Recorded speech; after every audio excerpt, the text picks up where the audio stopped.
လောကရဲ့လမ်းများပေါ်လျှောက်သွားရင်နဲ့မောပန်နွမ်းနဲ့အလုံးသားကလွန်ဆိုလို့တန်တာမိခဲ့အမေရဲ့အင်ကိုအိမ်များတဲ့အမေရဲ့မြတ်ထားရင်နဲ့ဝေးခဲ့သူမောတခါတလေပြန်လဲတွေ့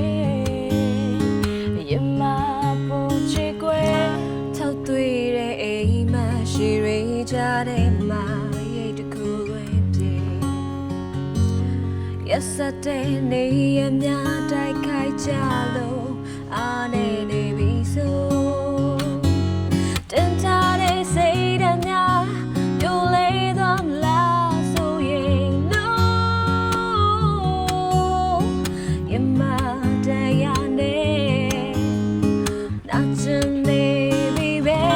အိမ်ပြန်ချင်တဲ့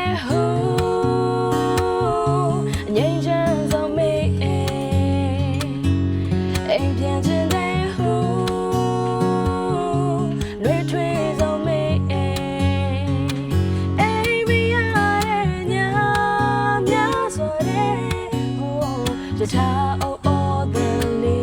မြကြရင်အိမ်ပြန်ချင်တဲ့စိတ်ကလေးဒါမရဘူးမုန်းချက်တဲ့မျိုးပြလိုနေမှုစနစ်မှာစီမျောရင်လေ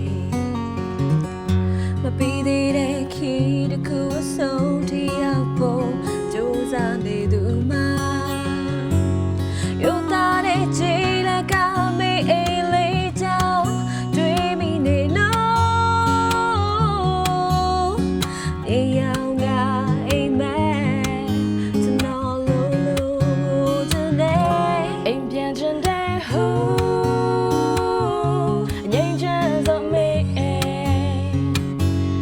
အိမ်ပြန်ချင်တဲ့ဟူ